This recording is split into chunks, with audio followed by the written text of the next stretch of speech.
Elivaldo, destacando aqui primeiramente um dos temas, uma autorização por parte do Ministério da Fazenda para a contratação pelo Estado do Piauí de uma operação de crédito e num valor muito relevante, 2,5 bilhões de reais. É verdade, Tiago, e não foi uma autorização ou um anúncio verbal, documentado, inclusive num documento básico da União, que é o Diário Oficial da União. Ontem, o documento foi revelado, assim, com maior visibilidade, embora ele tenha sido assinado no dia 29 de novembro, no finalzinho de novembro.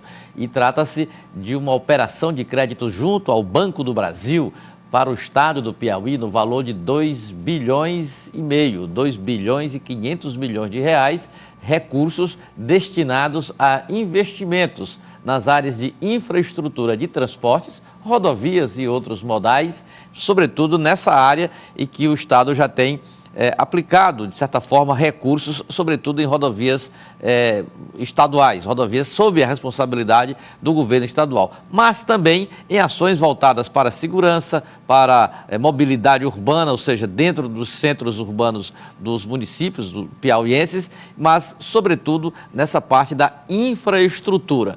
E como será daqui para frente? Isso faz parte de um projeto que tem, ou de uma ação, operação de crédito executada pela Secretaria de Fazenda. Daqui para frente ocorrerá a liberação de parte desses 2,5 bilhões. 300 milhões de reais, Tiago, devem ser liberados até o final deste mês, ou seja, no ano ainda, no exercício de 2024. E o restante de 2,3 bilhões fica para 2025, ou seja, essa parte que já tinha essa previsão, mas a burocracia, a tramitação, ela não é tão célere, não é tão rápida quanto quem vai realmente ter interesse direto na operação de crédito tem essa expectativa. Mas já estava previsto nas liberações 300 milhões este ano e 2,2 bilhões no ano seguinte, no caso 2025. Eu diria que para 2025 é o que o governo precisava, o governo do Estado, comandado pelo governador Rafael Fonteles, precisava para dar continuidade ao programa de investimentos que executa no Piauí. Você lembra que o programa foi lançado, inclusive, no ato solene no Palácio de Karnak, que prevê 10 bilhões em 4 anos? Então, esses 2,5 bilhões fazem parte dessa estratégia. E essa liberação, de certa forma, representa um alívio para o governo do Estado para dar prosseguimento ao plano de investimentos. Agora mesmo, na discussão orçamentária na Assembleia, chega-se à conclusão que é um orçamento muito apertado, a previsão de receitas é muito reduzida e o Estado não tem condições de, com receitas próprias, desenvolver, por menor que seja, um programa de investimentos. Isso é feito através de operações de crédito e esses 2,5 bilhões caem bem nessa estratégia e permitirá ações do governo do Estado, evita a paralisia do Estado em relação a investimentos. Tiago. Elivaldo Barbosa, e o Supremo Tribunal Federal formou maioria em relação à liberação das emendas que estavam represadas. É verdade. Ontem, finalmente, o ministro Flávio Dino, depois do casamento, no final de semana, ele deu lá um despacho retornando as emendas parlamentares, que foram chamadas de emendas PIX, agora com algumas exigências absolutamente, Tiago, normais.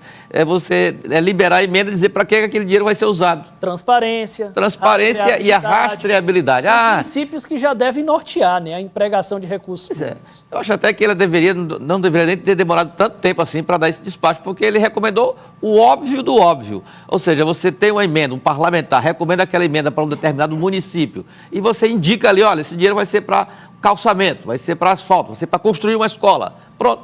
E o dinheiro vai ser utilizado de que forma? Um plano de aplicação daquele recurso. Não pode ser simplesmente cair na conta da prefeitura e, de certa forma, ficar por isso mesmo. O fato é que boa parte do orçamento ficou engessada nesses 3 meses, causou prejuízos em algumas situações ligadas não só às prefeituras, mas instituições públicas como Codevasf, Embrapa e outras que recebem emendas parlamentares para desenvolver projetos vinculados a esses recursos que também têm os seus orçamentos muito engessados e não dá para fazer muita coisa. Agora, a situação foi liberada e ontem mesmo o ministro Luiz Roberto Barroso encaminhou a votação do parecer do ministro Flávio Dino ao plenário virtual do Supremo Tribunal Federal, que já formou maioria com 5 votos favoráveis, do próprio Luiz Roberto Barroso, Alexandre de Moraes, Gilmar Mendes, Dias Toffoli e Edson Fachin. 5, mais o autor do despacho, Flávio Dino. 6, já tem maioria formada, então agora é só o Congresso Nacional, o governo,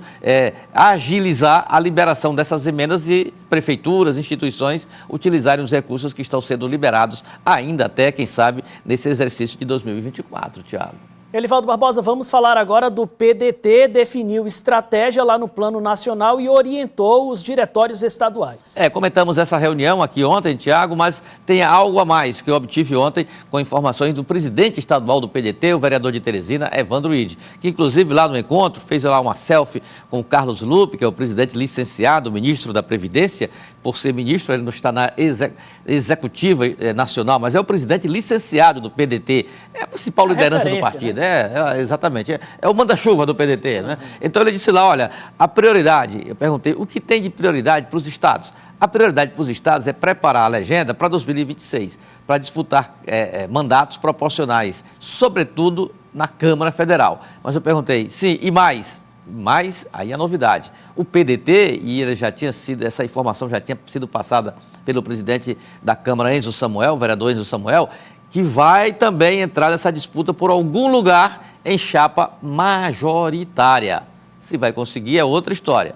Sobre federação com solidariedade, segundo Evandro Ide, esse assunto não foi tratado nem nos arredores do encontro. Não se tratou a respeito disso, Elivaldo. Não se tratou a respeito disso. Nos bastidores aqui em Teresina, já se busca aí informações segundo as quais, Tiago, a moda lá inventada pelo MDB e o PSD da Aliança Cruzada pode envolver também PDT e Solidariedade. Resta saber quem vai ficar com a Câmara Federal e com a Assembleia Legislativa. Mas a situação, a discussão, a informação já existe. Se vai ser ou não concretizada, aí é outra história. Aí é outra história. Bom, Elivaldo, o senador Ciro Nogueira está em campo fazendo aí os acordos, alianças visando a sua reeleição. Aliás, Tiago, um integrante assim e lideranças políticas me disse ontem, olha, essa eleição para o Senado já chama a atenção, já aquece a cena política. Ontem nós tivemos a movimentação de 3 grandes partidos que estão envolvidos nessas articulações. Por exemplo, MDB e PSD se reuniram pela manhã e acertaram a aliança cruzada, mas mais que isso, reafirmaram o compromisso de compor a chapa majoritária governista com as 2 vagas para o Senado. Marcelo Castro, pelo MDB, Júlio César, pelo PSD.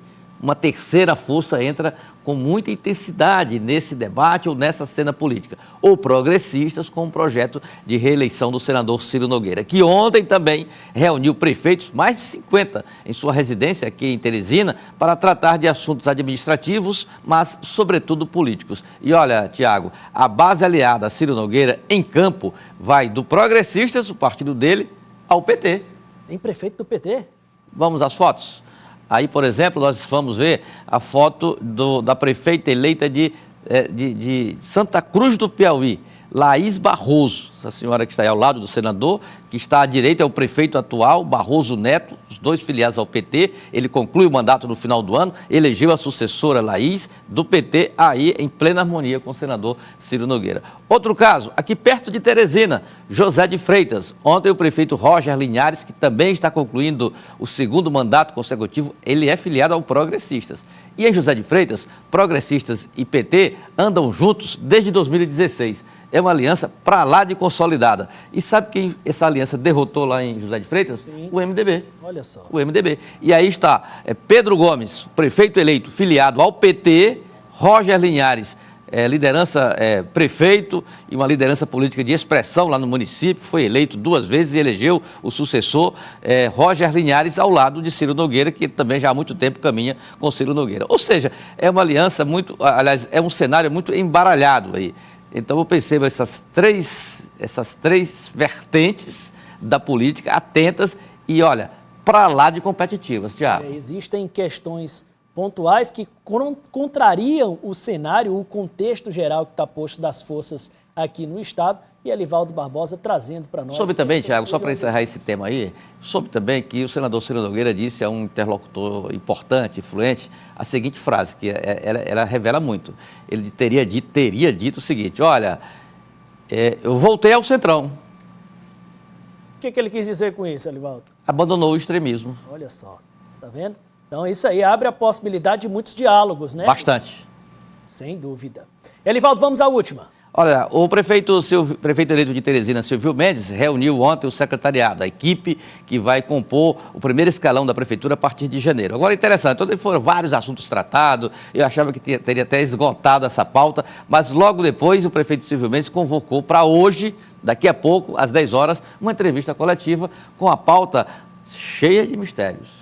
O prefeito eleito de Teresina anuncia uma excelente notícia para Teresina daqui a pouco, às 10 horas. Fiz de tudo para encontrar nos bastidores alguma deixa, alguma informação. Que notícia é essa? Administrativa, algum projeto que ele pretende pôr em prática já no início da gestão?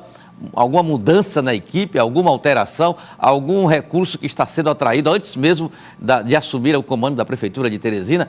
Mistério total. Vamos descobrir daqui a pouco, às 10 horas, acompanhando essa entrevista coletiva. Tiago. Você não vai perder nada e vai ter tudo no Jornal do Piauí, daqui a pouco e na coluna também, em tempo real, no cidadeverde.com e na Rádio Cidade Verde. Muito obrigado, Elivaldo. Tiago. Até amanhã. Amanhã eu espero você.